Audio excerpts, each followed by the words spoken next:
Military Assistance Command Vietnam Studies and Observations Group MACV-SOG was a highly classified, multi-service United States Special Operations Unit which conducted covert unconventional warfare operations prior to and during the Vietnam War. Established on 24 January 1964, the unit conducted strategic reconnaissance missions in the Republic of Vietnam, South Vietnam, the Democratic Republic of Vietnam, North Vietnam, Laos, and Cambodia, carried out the capture of enemy prisoners, rescued downed pilots, conducted rescue operations to retrieve prisoners of war throughout Southeast Asia, and conducted clandestine agent team activities and psychological operations. The unit participated in most of the significant campaigns of the Vietnam War, including the Gulf of Tonkin incident which precipitated increased American involvement, Operation Steel Tiger, Operation Tiger Hound, the Tet Offensive, Operation Commando Hunt, the Cambodian Campaign, Operation Lam Son 719, and the Easter Offensive. The unit was downsized and renamed Strategic Technical Directorate Assistance Team 158 on 1 May 1972 to support the transfer of its work to the Strategic Technical Directorate of the Army of the Republic of Vietnam, part of the Vietnamization effort. The Studies and Observations Group, also known as SOG, MAC-SOG, and MACV-SOG, was a top-secret, joint unconventional warfare task force created on 24 January 1964 by the Joint Chiefs of Staff as a subsidiary command of the Military Assistance Command Vietnam, MACV. The unit would eventually consist primarily of personnel from the United States Army Special Forces, the United States Navy SEALs, the United States Air Force, USAF, the Central Intelligence Agency, CIA, and elements of the United States Marine Corps Force reconnaissance units. One such warrior is Larry Trimble. Codename Ambler. Interview July 26, 2022. I was raised up in Decatur, Illinois. I was born there. Went with my parents to Dawson City, Oklahoma. It's right close to Tulsa. And of course, we moved back into Decatur then when I was probably about 10 years old. So I stayed there until I went into the service and finished school there. So you went to the service. So did you have any military influences growing up? The interest in military. Well, people that were in the military that you talked to, you found out about their history, WW2 guys of Korea? Not really, Bruce. We used to play Army all the time. I always interested in military because of that, and just hoped that someday I'd be able to go into the military. But I don't think that back at them days much the people talked about the World War II or, Korea much. And hell, I even tried to go to Korea and I was too damn young. So, and they wouldn't have let me in, because you had to have your permission from your parents. But did you try? I tried. Okay. I just talked to a recruiter, but that's as far as it went. I don't know what he did. He probably just kind of smiled at me and led me on. At what age did you know that you wanted to be in the military? That I wanted to be in the military. Right as soon as I turned 17, I started looking because I wanted to go into the military ever since I was that small and playing Army with sticks, and everything. But I've always felt that that's what I wanted to do in my life. So why did you pick the Army over the other military? Well, that's an easy question, too, because back in the older days out in front of the post office, they used to have these pyramids and they'd have military stuff on it. Well, they had a picture of one of these by ours of a paratrooper jumping out the door. And that nailed it right there of what service I wanted to go into. And so I talked to the recruiter, and the recruiter said that I would have to have permission from my parents, still being 17. And so I tried to talk my mom into it, but I approached it the wrong way. I said I wanted to go into the paratroopers. And she didn't buy that too well, of course, So I said, well, just sign up for me to go in the service. And Mom says that'll work. And of course, whenever I got in, I went to St. Louis and then Fort Leonard Wood for in processing. And of course, they had at that time, they assigned me down to Fort Jackson, South Carolina for basic. And in basic, well, they were recruiting for paratroopers. Well, of course, the Army owed me then, so I was able to go straight up to jump school right after basic training. So was that Benning or Fort Bragg? Fort Bragg. Okay. They had one of the cadre guys I'll always remember was, they called him Bloody Burns. I don't know if you ever heard of it, but he could run all over that host and never stop running. So Bloody Burns, and I went through. We did not finish jump school until after December. After basic training, it was towards the end or the 1st of November, and they was just, in fact, we was in a brand new billets there at Fort Bragg that they had built, which now is probably all the old buildings, you know. And we kind of milled around, went through training and stuff like that, but we actually did not start jump school because they wanted no breaks or nothing in it, you know, and prepared. We went through jump school then, 1st of January. I think, 8 weeks of jump school or 6 weeks of jump school, whatever it was, to get our wings. I had sent my mom a letter and told her I was going into airborne school, not jump school, but airborne school. And the first she knew was, of course, I invited her for when we got graduated for jump school, you know, and that was the first. And she didn't have too much to say, but I'm sure she did to all her sisters and stuff. But I gave her my blood wings, you know, at that time. She accepted that, you know, and everything. But Were that time with the blood wings, were they actually pounded into your chest? no. No. I think that must have happened years later, but no. Okay. I'm sorry. After jump school, what unit did you go to? I went to I was in B Company of 505, 11th Airborne Division in Germany. Right after I got out of jump school, they assigned to quite a few of us to packets, and we took the USS Darby, a boat, over to Burma Harbor, and then a train up to Augsburg, and I was assigned to the 505th. I was in A Company of 505th, as I remember. So you went from there to the 187th? I went from there to the 187th whenever they deactivated the 11th Airborne Division. Us that was not able to rotate back because our time was not up, you know, they sent out to the 187th, and that was a Gavligan concern right outside of Augsburg, Germany. And we come back from a field operation about July, and hell, we went on alert, and that was the Lebanon deal. First time anybody had been in Lebanon. We flew out of First and Pellbrook, loaded to the gill already, you know, into, we ended up in Adana-Turk, and then the next day we flew into Lebanon, and we spent 3 months over there.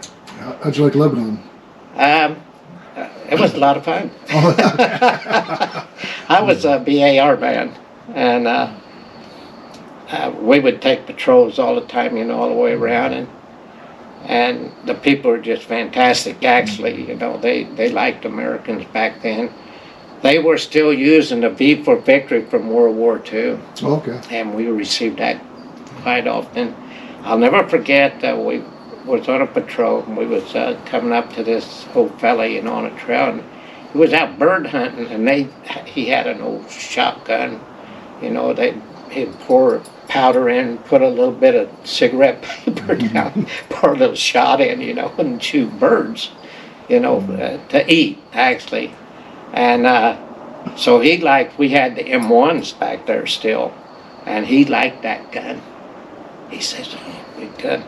So the guys asked him if he wanted to shoot it, and he says, no, you know, and so he wanted to squat to shoot it, you know. We said, no, you got to lay down, you know, shoot down the valley there, you know. It wasn't nothing around. Actually, it was going into the desert, you know, and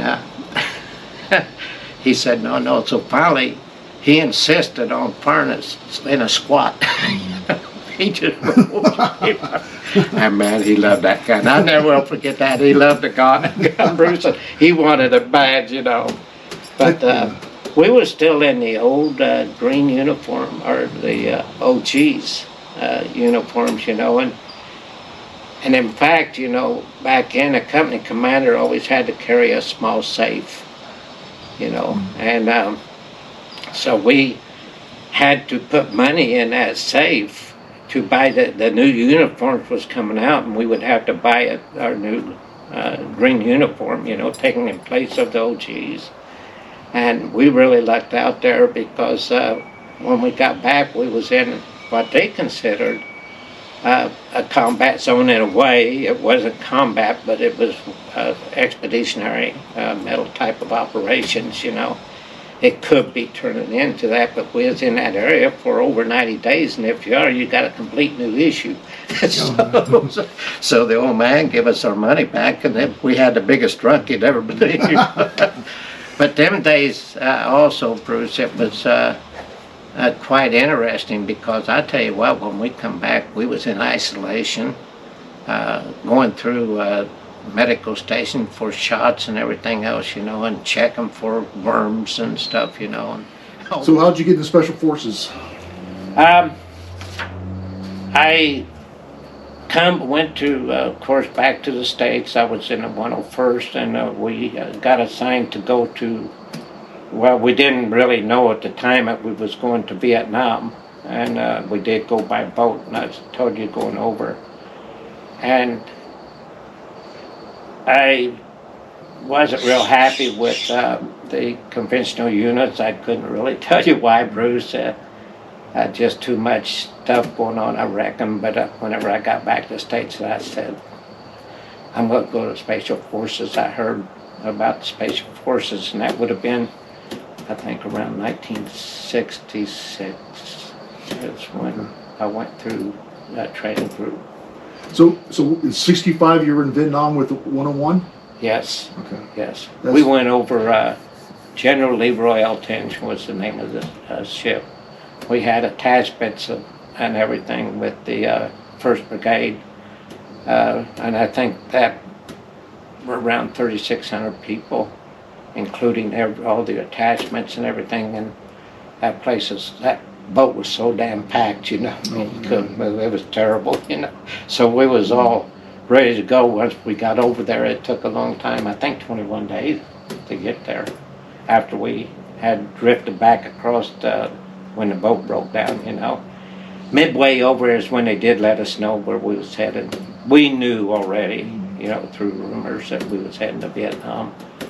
But when I come back, I just decided I did not like conventional units, and I think too I'd heard about the Special Forces, and I liked the challenge that it produced, you know, back then, and so I chose to do that. What was your MOS, Special Forces? 11 Bravo 4 SG for German. I went through that German course and language, so 4SG, I was a weapons man at that time.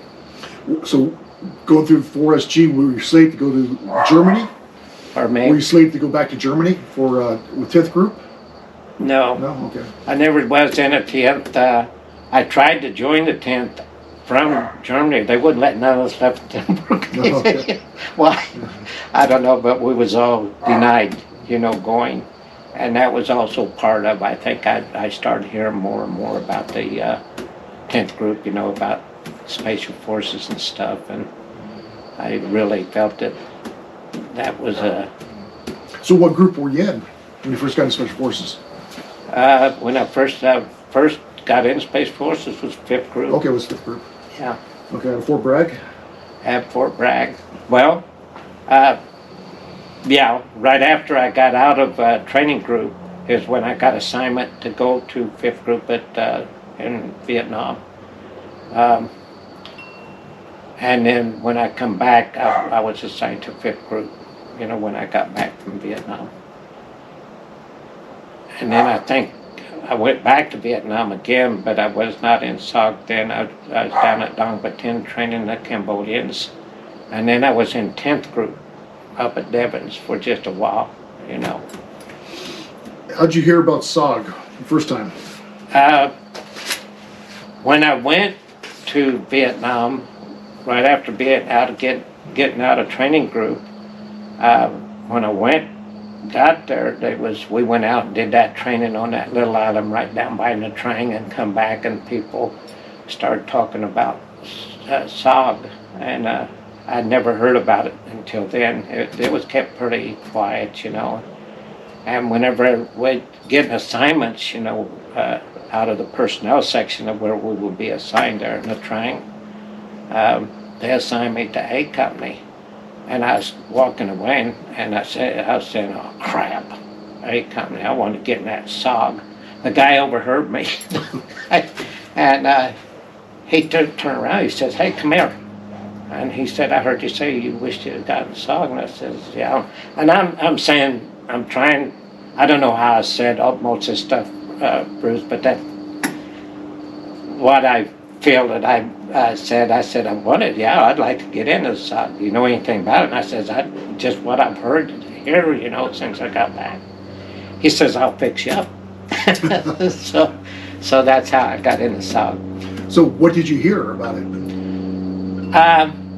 Most all of it was that it was a classified unit. You would be assigned to different teams, just bits and pieces, you know, and to me that to me was a challenge, kind of a challenge in life. I think I really wanted. Where were you briefed at about SOG? Nha Trang or Da Nang? From like a lot of people say, they go into a building, and like Warren would come in, Colonel Warren would say, give a spiel about SOG. If you want to stay, you can stay in, or if you, but you know, you have to sign these classified documents. They flew the ones that was assigned to SOG. We hopped on an aircraft and flew into Da Nang, and then they divided us up there, and some of the guys went on over to CCC, and some of us stayed there at CCN. We went up to talk. First, we went in to talk. We went into the headquarters and talked to, I don't know who was the command sergeant major then, but talked to him, you know. And he was kind of assigning some of us, you know, that you'll be going to one of the spike teams, or you'll be going to the hatchet force or stuff like this. And of course, we really didn't know that much about it, so we just took it for granted. Then they took us over to talk and set us down and explained everything. And I have heard that later times they did not have code names and stuff, you know, but at that time they did have code names. And what they did, they took a list of names, code names, out of a safe in talk, and told us that there was 3 of us, I believe, 3 or 4 of us that was going to be assigned. And he said, you can pick any code name on this paper you'd like to have. Well, I seen Gambler, and I thought that was cool as hell, you know. So I says, I'll take this one right here. So actually, we got to pick our own code names.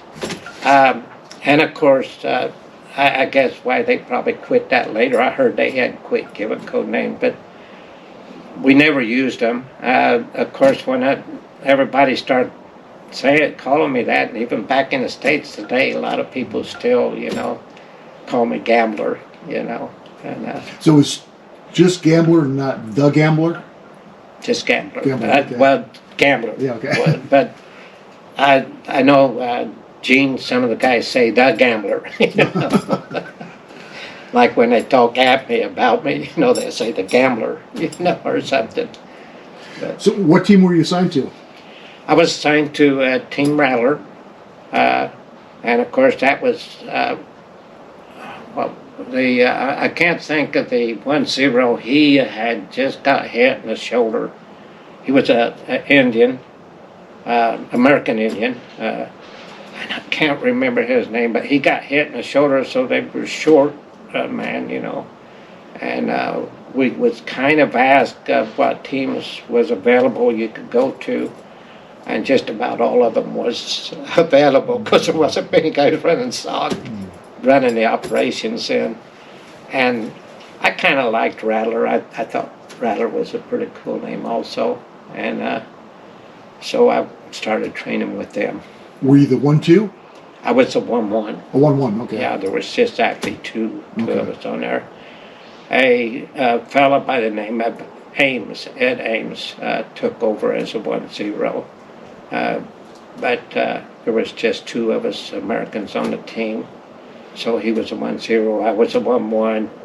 And then, of course, the team, which you have a picture of now, is the Da Nangs.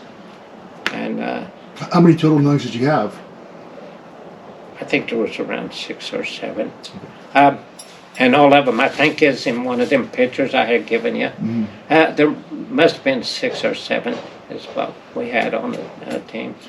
So when you ran missions, did you run with all of them or just 4 or 5 Nangs? We would run with, it depended on what it was called for. And then also at that time, the 1-0 would be just alerted of where he was going in, and that was it. And then they put us in isolation.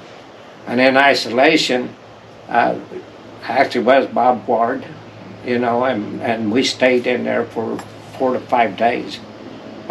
When me and Ames would do an area study, the guard would take us over to talk to do the area study. We did not let any of the ditch Nangs know where we was going at that time. That was actually taboo, you know. All they knew was that we was going on a target. We just felt that we had heard bad stories about being compromised, you know, on the operations before you ever even got in on a target. So we would study, you know, our immediate action drills and stuff like that, you know, and rest overnight R&Rs, you know, there in the barbed wire fence. But they brung us our food, chow. The building had the showers right there. They had fixed it up where we could shower. But then we did not want to shower because we wanted to be dirty and stink, you know, when we went in. And so we would not let none of our people even go near that shower, you know. Did you eat the Indige rations before going in? Did we? A lot of teams. I can't remember whether, you're talking about the regular and ditch rations. Yeah. We got regular rations from the mess hall, you know. We didn't start that. I can't remember. I think the Indige got their type of mess hall. They had their own mess hall and they fed them their type of food. But we had a policy that when we went in, we took no crack pills.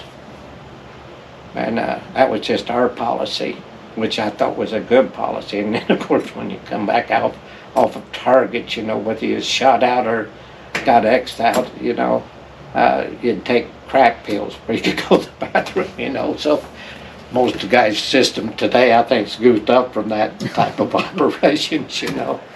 But so were you guys at that time a spike team or RT? We were spike teams. Okay. Yeah. We changed from spike teams after the Marble Mountain incident.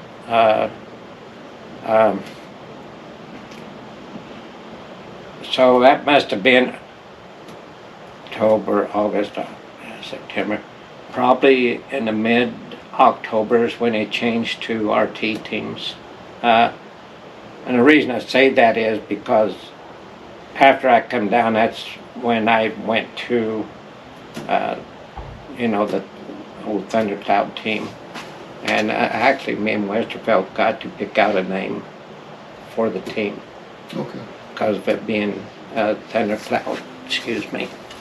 Of course, that was kind of a different story, you know, of how I ended up there. I had mentioned to you about he had asked if I'd like to run with him, and of course I jumped on it, but I had a lot of reasons why after Marble Mountain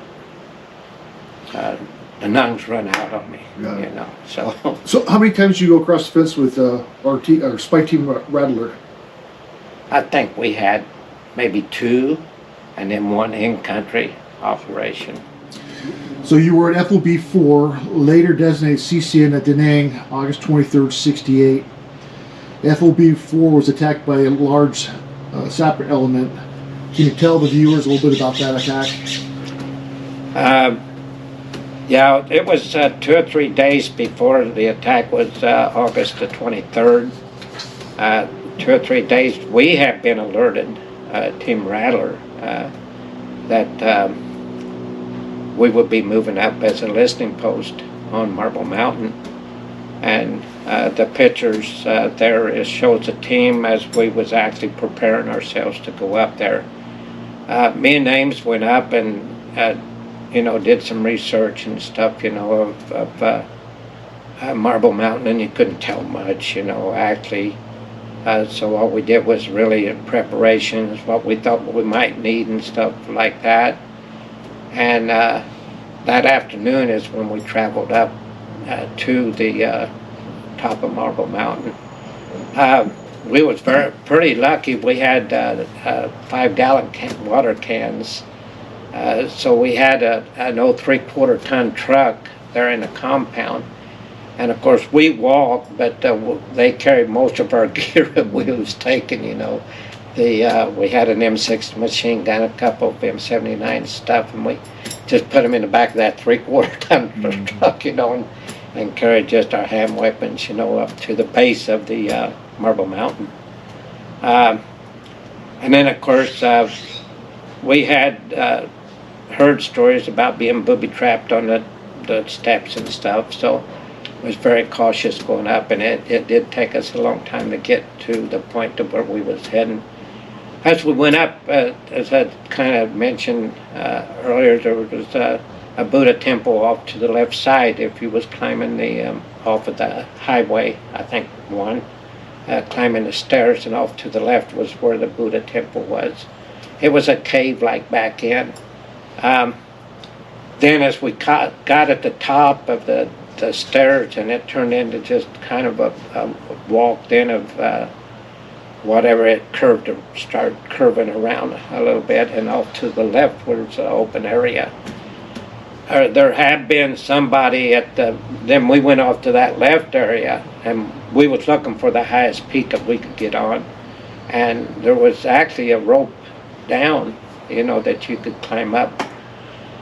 Not very, maybe it's 15, 20 feet to get to the very top of the peak. So what we did actually, Bruce, was we cached our water can down there because of getting that stuff on up. You know, we'd had to pull rope, but we figured it was close enough that we just filled our canteens, not knowing that anything was going to happen, you know. And so we got the perimeter all set up there. Actually, that was the most vulnerable place, the only really place that you could climb up. You could probably climb up, you know, the rest of the areas, but there was the side going down to our compound, you could not have climbed up on that. And also the side to where the path come across, that was just sheer rock. I remember you could not there. We got up top, and there's a lot of large boulders, a lot of rocky area and stuff. We had set up our perimeter and everything. And then we just took turns at night. Me and Ames took turns, you know, setting up awake, you know. The next day, Ames had asked me to take a couple guys and do a reconnaissance, you know, of the whole mountain. Bruce, we walked that mountain. We crawled through tunnels, you know.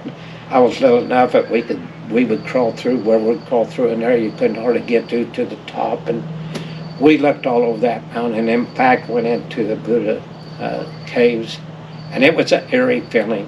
I do remember that, and really quiet, and the monks was very quiet. And of course we figured after everything did happen that maybe the reason why it was like that, you know. Give her a point. So Larry, where would the outpost be on Marble Mountain? right in this area right here, there's a small area going down. We would set up there. Our compound was down in this area, and we would set up here. Route 1 was over in this area where we come up, and there was a little saddle, and we went up into that point right there on the top. It was probably about 18 meters diameter, you know, up there. I know that when they bring in that spooky, you know, that rounds hit pretty close, you know. Well, so like I say, my name's stayed up and stayed awake kind of as a listing post more than anything, you know. And hell, Bruce, you could look out across the area and see Da Nang and all the lights and everything. It's just real quiet, you know. And actually, it was peaceful up there, you know. All the stars and stars. It just was peaceful. You could look out into the ocean there, you know, and actually see little boats, I guess, fishermen and stuff. I just remember it was just a real quiet, nice time. The next day, it was just getting hot. We went down and got water, you know, or just be me and a couple of people would go down and just tie canteens to us, throw some magazines in our pockets, you know, and climb down and get the water and then back up, you know, and we just kind of camouflaged our cans stuff there, you know, down there with that 5-gallon water. It was hotter than hell the next day, you know. In fact, I think we had one small lean-to, and that was right by the radio. You know, we had communications. There was a marine outfit set up on another peak. And I know if a compound was here, Marble Mountain was here, there was a peak off to that direction if we was on top, and that the Marines had a 106 recoilless rifle set up there. We had their call sign and frequency on the radio there. We would make contact, you know, just a lot of times during the day we would call up talk on there, not talk, but the communications center we had, and talk to the guys down there and just keep commo up and stuff, and every once in a while we would talk to the Marines over there just as a commo check more than anything, you know. And so it was the next morning, and I did in my mind a lot of research because Tilt was wanting information from me and some of the people, you know, and I recollected it was around 2, somewhere around 2, whenever they hit our compound. Well, they actually did not hit our compound first. They hit that 106 over there at the Marine outpost. And I have found out later that they had, because it was a big explosion. Well, the first thing I did was I tried to get communications with them, and I could not get anybody on it, you know. So I called TOC, and I was changing frequency and started trying to call TOC when all hell broke loose down in our compound. And it was just absolutely unbelievable to see, I guess is the word. I do know that it was about that time we got hit like hell. And at first we didn't realize we was being hit, you know, there's so damn much noise and everything until all of a sudden, like I said, there's a lot of rocks and point up and rounds started hitting it. And were they hitting you with grenades, AKs, all of it? It was small arms. Small arms, okay. And so we started observing about that time, and one of the Nangs hollered at me. I was still on the side with the compound, and he hollered at me, don't see, mortar, you know. And so I ran over there, and we seen a flash a couple times, a flash, 2 of them, you know, where they'd drop it and you'd see a flash. And so we had 2 M79s up there, and that was the best thing for the position. After doing kind of the area study, we decided that would be a vulnerable machine gun, you know, would be a good weapon. But we both, I said, start shooting. So we started shooting the M79 down there, you know, and then we stopped the flashes just like that. And so then we started putting in some M16 parts, you know, the others at the same time, right down in that area there. And then the next day, we got hit one more time that morning still, yeah, it was real heavy, and then it kind of let up after we started firing down there and shooting M79s down there, 40 mics on they were 82 mortars that ended up being what they were shooting into our camp. They were right over us. You could almost hear it, almost see it, going over and into the camp. The next morning, it was just dead quiet, and I was looking down the compound, and you could see people walking around. It was just disaster, still stuff burning. And I do remember that one of the biggest fires was over at the communications center. That whole thing had burnt down to the ground, and after I got off the hill. But we were without water. And so I don't know who it was, either me or Ames. Ames might have said, Larry, run down and get some water, or I might have just decided to. But I took the interpreter, Bing. Bing was the 01, which was actually the indigenous team leader. And then number two was interpreter. And so we went down, and I loaded up with just magazines, in my pockets, just to be lighter than just my M16, Car 15. And one of the indigs went down, and then I'm not sure who went down but anyway, I was going to be the last one down. Well, sometime in between that, I was starting down, and I heard a bunch of hollering going on. And I hollered down, what's going on? And the interpreter, I wish I could think of his name, but anyway, he hollered up and said, MVA or VC or something want us to give up, And I hollered, I let go of the rope, and I hollered, why aren't you shooting? And so when I hit the ground, and it was just a short fall, I just kind of tumbled down, We got up, and hell, they took off. It scared the hell out of my guests, the reaction real fast, And so I just said, get them.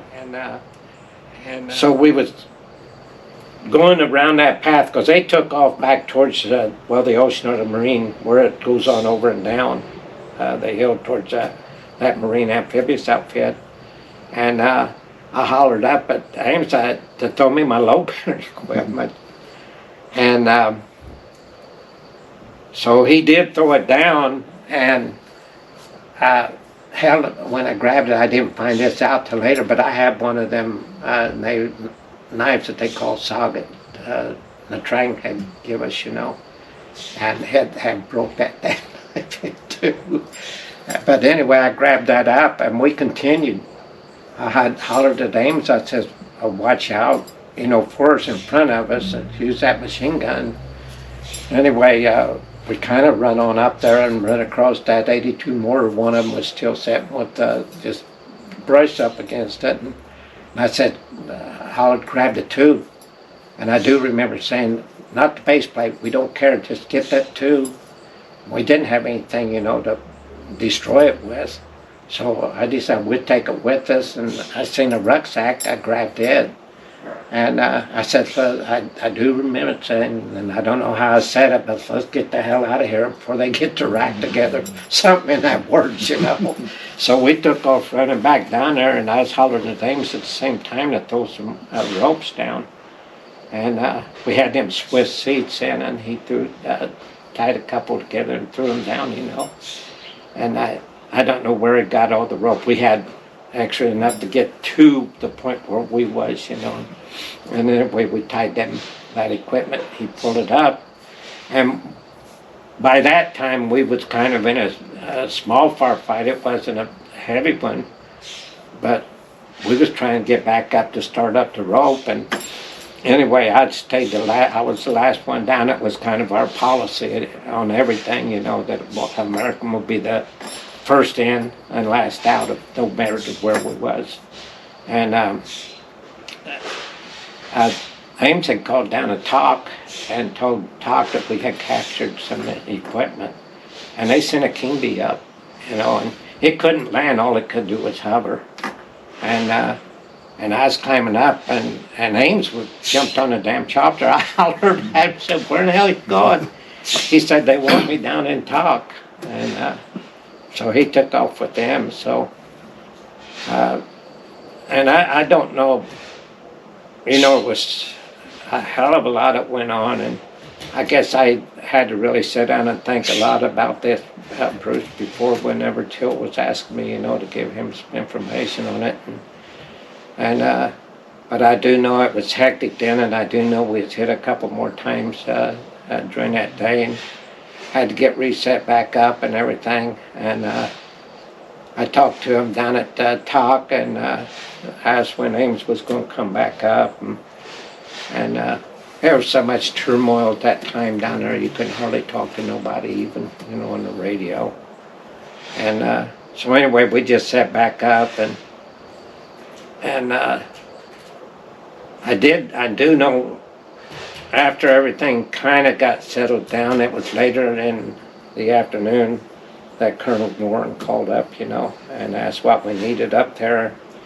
And I says, well, we need some rations, and one of the biggest things I remember wanting was hand grenades, because that was our best defense right there you could ever have, was a hand grenades, you know, because we could just throw them down on them and stop them like that. But we had about used up everything we had on hand grenades, you know, anyway.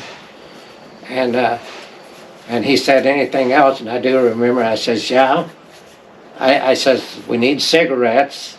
And I says, we need Coca-Cola. I need beer. And by God, he sent it up. And it wasn't then, but it was the next morning. And we had got hit that night some, but it was the next morning that they threw a King Bee and just dropped it off, because they could only do that hovering, you know, anyway. And then it was pretty quiet. You know, it gotten quiet, but then decided they were leaving. You know, they was going to go back to camp. And I talked to the interpreter in the 01, you know, team leader, and said, I don't think you'll ever make it. You know, and they said, we're going. And so got through the interpreter, I talked to each one of them, they all decided they was going to leave. And so I called Talk up, and I asked them, I said, the indigenous people are leaving. They're coming back to the camp. And not knowing really what to do, you know. And I do remember that the American, and I never found out who it was, Bruce, but he said, well, take their damn weapons and their equipment and let them go. And I said, my ass, I ain't doing that. So anyway, I talked to them, and they decided they was going to, and I says, well, the only thing I asked is try to leave me as many as your hand grenades, you know, to help me. And I says, I'll try to, where I can see you guys going down, I'll try to give you support. And so they took off. Boy, I started resetting up claymores and everything. I even set them on the freaking, just all the way around, you know, what we had. And so they got in a firefight, and all I could do was, I couldn't see them, but I fired into the area, you know, where I figured that firefight was going on. And after a bit, they come running back. And the interpreter, you know, says, Tonk C, we want to come back. We can't get down. And Bruce, it scared the hell out of me, because I thought maybe they'd been captured. And so they was trying to trick me. And so I just hollered down, no, you know, he ain't coming back. And these are just things I recollect, you know, and I don't know how long it went on, but I said, well, and I had the interpreter and the 01, I said, you come on up and we'll talk. And the interpreter, we talked for a while, and the 01, I remember him saying that we will stay with you and fight till the end, or something in that order, you know. Well, that was a relief to me. And of course, I did take that chance, and they had not been captured, nothing, but you know how your mind goes 100 miles an hour. So they come up, and we at that time resettled the claymores and stuff, you know, and then I'm not sure if we got, you know, the chopper come in and drop the stuff before, but I kind of think it was after they had come back. And the reason I think that was because of the hand grenades, you know, they had given. Because when they did come up there, they dropped off, they had a case of hand grenades and stuff, you know, and he had the beer and Coke, because them guys like Coca-Cola, cut in ditch, you know. And anyway, we was up there a couple of days anyway, and I don't remember how, but I do know that the MVA had put down where the mortars was set up, they put an enormous MVA flag, you know, and the interpreter, or the 01, says, we'll go down, we capture flag. And I said, no, you won't. I says, we'll take that M79, we'll blow holes through that son of a bitch. So we did.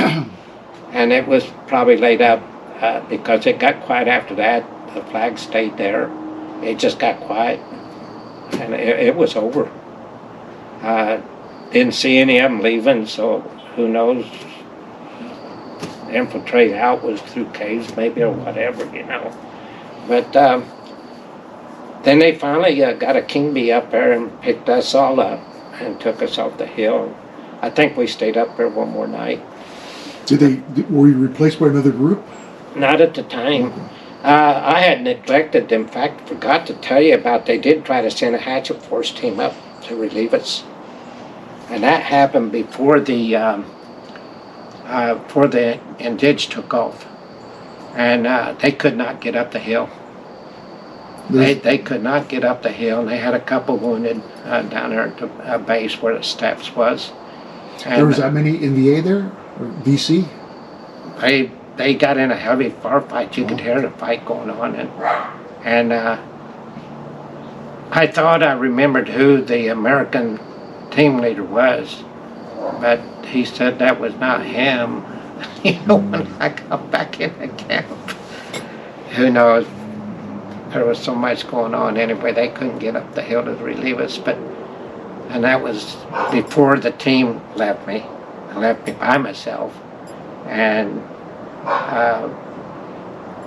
of course, before they decided to leave, you know, with leaving us a token for us, that flag, you know. And so anyway, they got us down off the hill. I had stayed awake during the whole thing, and I had been taking Green Hornets. How many days and nights were you awake? I stayed awake. I never did fall asleep. I was moving all the time, taking the 3 or 4 days. I was taking the Green Hornets, just staying awake. The indigenous, we would not let them have them. We give them bennies. Because them Green Hornets was a little bit bad. You know, bad news. Whenever I did get back, they sent an American out and had a couple guys hit. You know, was wounded, and they took them. They were walk entry. They could walk. They took them to the dispensary. We had a WP thrown on top of us up there. And one of the guys got burnt in the arm real bad with that W. I don't know whether it was one of theirs WP rounds or whether they had gotten a hold of an American WP. We did get support up there by the Spooky, and I have, in fact, it wasn't that long ago, somebody called me and asked me if I had called Spooky for support. I said no. I says I called down to the compound and told them we needed help up there, and they had got a hold of Spooky, and he come up and had our call sign. And he was talking to, I never will forget it, he was circling above us, and we made contact with each other, you know, and he said, well, put out some light so I can mark you. And so we had them strobe lights, you know, we used to carry them, we put out a strobe light. He says, I can't mark you, there's too damn many other lights all over, you know. So I took a keg of C4 and broke it in two and put it on a rock, lit that. I says, I just let C4, can you see it or something? He says, I got you. He says, where do you want to fire? And I says, well, right around us. And he said, well, I advise you to hunker down because that shit's bad. And so I called all the people, get in as close as we could together, and all he heard was like a brrr, and rocks did fly, but a lot of it went on that sides because there wasn't that much room. But he did say that after I talked to the pilots later, what through them, they said if they just had a little bit of turbulence, he says that gun goes crazy when it's firing, So, but that helped us. That kept them from, hitting us. We got sporadic fire a lot, but not no real hardcore hits, but a couple, And so they never made a charge to try to overrun you? huh? They never made a charge to try to overrun your position? My thoughts on it was that they did want that position because how they could look right down into the compound, and they could have set another mortar up there, and with all the stuff going on and stuff, who knows how long they would have had to punch a lot more damage down into the compound. You could see everything that was going on down there in the compound, Bruce. And from that point, you could have used small arms and just pick people off so damned easy, Yeah. So there's two questions. I know John Meyer Tilt did an interview, basically some of the same information, but there's one aspect that was kind of left out. What was in the backpack? Oh, okay, thank you. When we got down, I didn't know this till after we got down, and they did. They took me to a hood. Mine had been blown up. I had a dog, Lily.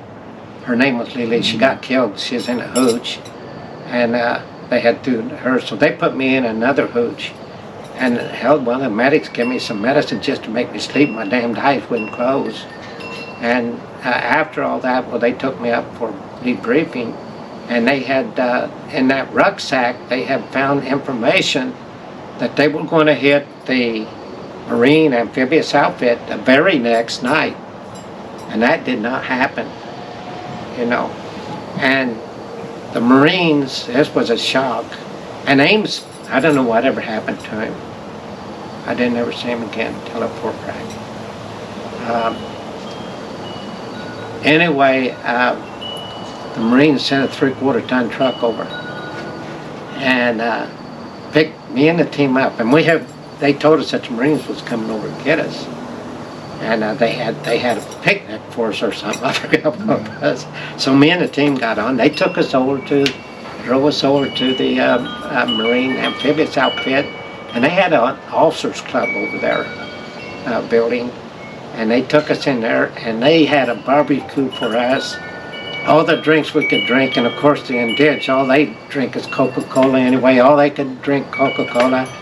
But the Indians, their biggest thing was right inside they had like a guest board to sign. And hell, they all, they loved that. They thought they were celebrities, getting a sign. And they took us back, after kind of parading us and thanked us a million times because they thought that that's what flowed that damn attack on him. Yeah. It would have been a perfect attack because nobody would have dreamed that they'd have been hit. They might have been alert, but not dream of being, hit. So the other question is, did it cross your mind to fire all your nungs for deserting you at the time? To fire on them? To fire all of them. To get rid of all your nungs that deserted you on the mountain. That's kind of why I left the team. Okay. At the bottom and jumped on top of that when Mountain, asked me if I'd like to go on the team. On the old Thunder Top team. Okay, so after it was all said and done, what medals or citations did you get for your actions in 23? Okay, I got the ARCOM with me, and also I got the Vietnamese Cross Gallantry with the Bronze Star on it from the Vietnamese. For that night? For those four nights? For the operation. For the operation. Okay. Some believe you should have got much higher. I know. Some of your friends. That was okay with me. Okay. We got off of that mountain, I think, and I pray to God that we saved a lot of lives. You did. The incident happened on the 23rd. When did you get to RT ASP? It was very shortly after it. Everything had kind of cooled down, from the attack on the compound, and that's when I always call him Mount. We run one operation. It was one Warren had a special operation. We were trying to capture some guy. It wasn't successful, and he was at the time, as I mentioned, that he come out of Korea and had been what do they call it? Anyway, he was an officer, and because of after Korea they didn't need that many officers, so they ripped him down to enlisted, and he was, I think, in his 30s, at the time, and he said, "I'm done running." And nobody regretted anybody if they run targets. Nobody regretted. You had an open door whenever you wanted it, and nobody was against that, or figured it was time to stop. And he could, when we got in trouble over there, they started chases, and he couldn't keep up. And so I just told him, drop your rucksacks, I want you to grab him, drag him if you want to, because he agitated. He says, "I'll stay here and I'll hold him off while you guys get away." Oh. And I'll never forget that. But when I come back to the States, in between that time is when they were changing O&I school from down to Fort Huachuca. And they hadn't got moved, so they had a course, O&I course there at Fort Bragg. And I went through that course. And he was married to the girl that owned the Flaming Torch restaurant down there. And she was a German girl. And they had got in contact with me and invited me up to the NCL Club for dinner, And when Mount had went to the restroom, his wife real fast says, "I want to thank you for what happened." Something in them words said, "He has explained everything to me, and I just want to thank you for that." And she had that Flaming Torch, and they had a couple of nice Cadillac cars and stuff. Said, "Whatever you want, hey, we got an extra car if you'd want to use it, And I said, "No, thank you. I'm going to school, so I don't need it, So were you, when you went to, he was the 1-0, you're the 1-1? Yes. And you became the 1-1? Or, I become 1-0, I mean? Yeah, I become the 1-0 after that. And he come back to the States, and he had, we didn't keep up with each other. I know me and him had sat on the beach a lot and just talked, but I did that with all of, and our ditch too. We used to go down to the beach, and you don't know the language, but you can communicate, and got pretty tight with everybody on the team and everything. And we learn to love each other whenever you're in combat, So your team was made up of North Vietnamese that were captured, put in the POW camp, and then they were interviewed. Is that how it kind of worked? Yeah. They'd either give themselves up, Chui Hoi, or have been captured. And they did. They put them in a camp, rehabilitated them, and I guess asked them after these guys, asked them if they wanted to work for Americans or something in that order. But anyway, that's how that originated, how Thundercloud originated. And I believe that I never met the guy, the Screamwood, but I think it was English, and some people have told me he was, and he was from England, but he didn't go with them on operations, just they went in with MDA uniforms and did the assignment and come out, but it wasn't successful like that, and that's when Colonel Warren decided to make them into a spike team. So I don't know if you ever heard the story about Lynn Black. He had a team. Yeah, I know Lynn. Yeah. And so he had his North Vietnamese at the range, and they all turned their guns on him. And did you ever hear that story? That happened to me. Oh, is that right? Can you tell us about that? Yes, I can. You know, we were really had set up after all this here had happened. The compound really did a lot of reinventing protection, and a lot of people on the line. Well, I was on spike team then, and they put us on the line down there. You know, well, there was a Vietnamese, like a platoon or a squad or whatever they have, was on the compound. And I forget what their mission was there anyway, but they was there. And they had sent down, the NCOIC of them come down there and was drunk. And I run his ass off the line. I said, "You ain't come down there on this goddamn line drunk." Whatever words I used, I don't remember, but I told him was. Well, apparently, he went back and told his Daiwi that that the spatial team, the MVA team, was trying to kill him. And so the Daiwi come down there, and when we had a confrontation, me and him, as far as we are from each other, as far as I took my safety off, it was that bad. Oh, okay. He did speak English, that Daiwi. And I don't know, somehow it finally ended, and they left the compound. Now the next day I was supposed to make up a letter, you know, our little description of what took place. And I could pretty well gotten some trouble with that. I made a statement. I said, "I'm a fighter, not a freaking writer."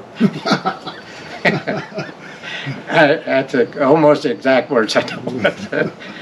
Kind of was hiding, biting a bullet for a little while, you know, keeping a low profile. But that, yes, that in the incident even happened to us. I did not hear that happen in the land. Yes, so apparently they turned their guns on him. He put his gun down, and they all just took off running.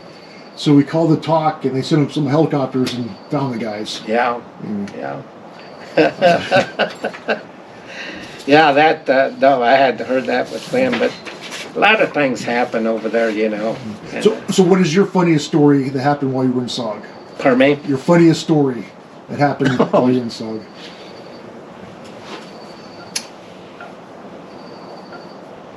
The funniest is something I probably hadn't already discussed. I'll tell you about it later, okay? Sure. Other funny things, I remember they used to have movies for us, you know, outside every night. And I had a freaking ingrown wart on the bottom of my foot, so I was running around with flip-flops on, you know.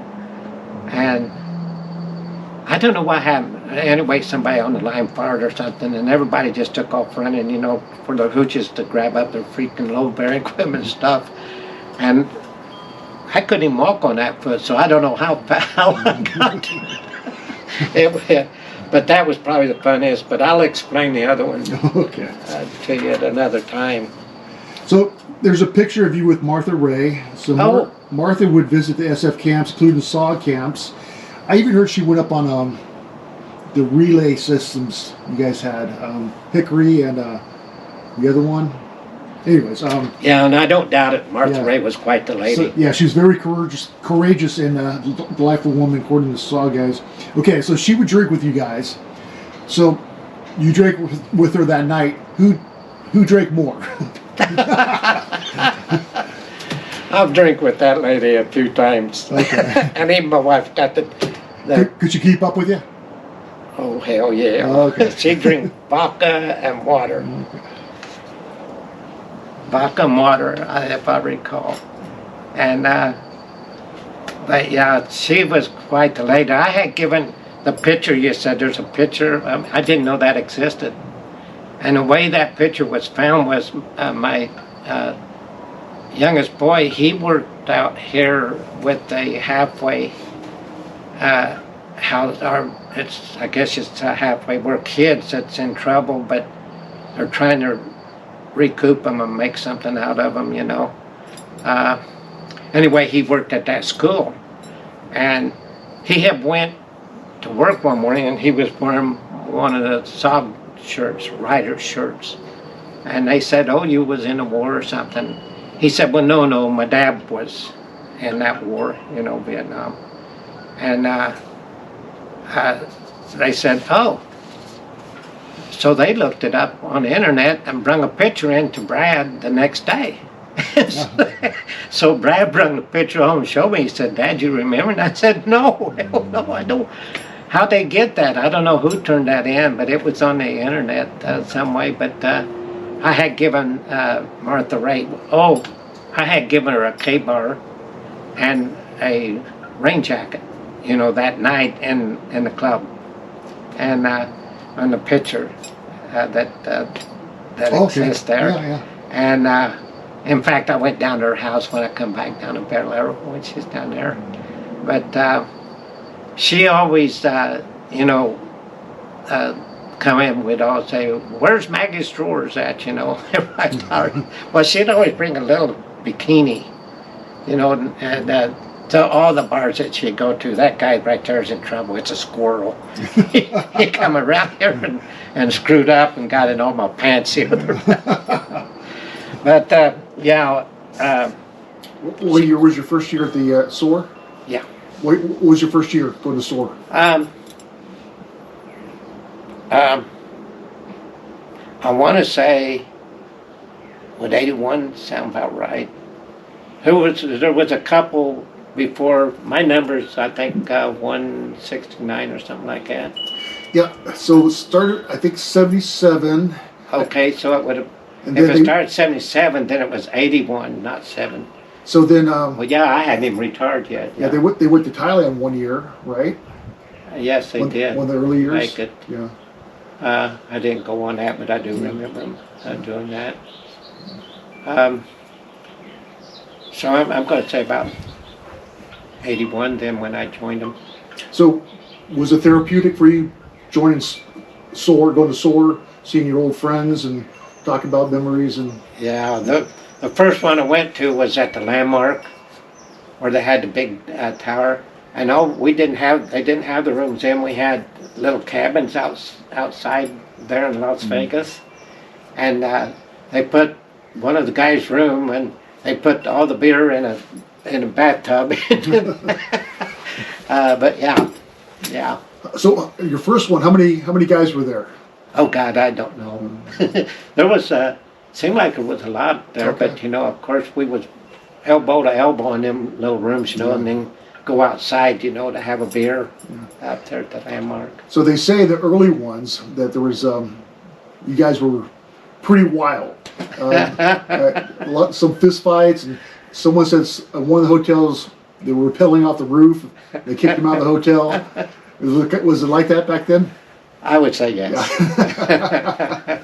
Good times, right? About rappelling off the roofs, I'm not sure, but I know it got pretty wild. Yeah. So, SOG guys are known for doing practical jokes. Did you ever do one or have one put on you? I don't remember ever having one put on me, but I know I've been involved in a few put on guys. I probably did have them, but probably wouldn't admit to it, right? So you remained in the Army after your time with SOG. SOG was classified for 20 years.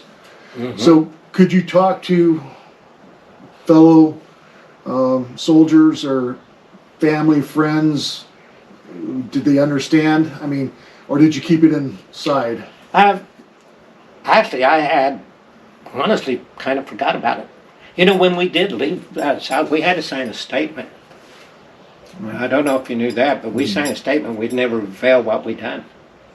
And I don't know if that was just kept at SOG headquarters, which I guess it was, but I honored that. You know, Susan never knew what I did for years. And it just wasn't discussed. And I just actually kind of forgot about it, Bruce.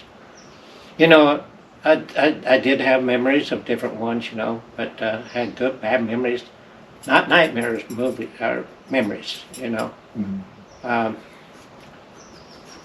But I guess I didn't pay much attention. I heard, and I still guess it might be. I think Tilt told me it was declassified about 1993. Would that sound right? It sounds about right. I think Tilt told me that. It's just when John Plaster's book came out, right about then. Yeah. Yeah, I kind of like John's. I got his book. I never have read all the whole book. When Sue get her hair done, Bruce, I would take one of the books, you know, and read a little bit, you know. But John Plaster, when he signed my book, he says, "Larry, your name is the first name in my book," and that was the Vietnam Commandos. I think he had one of his first books.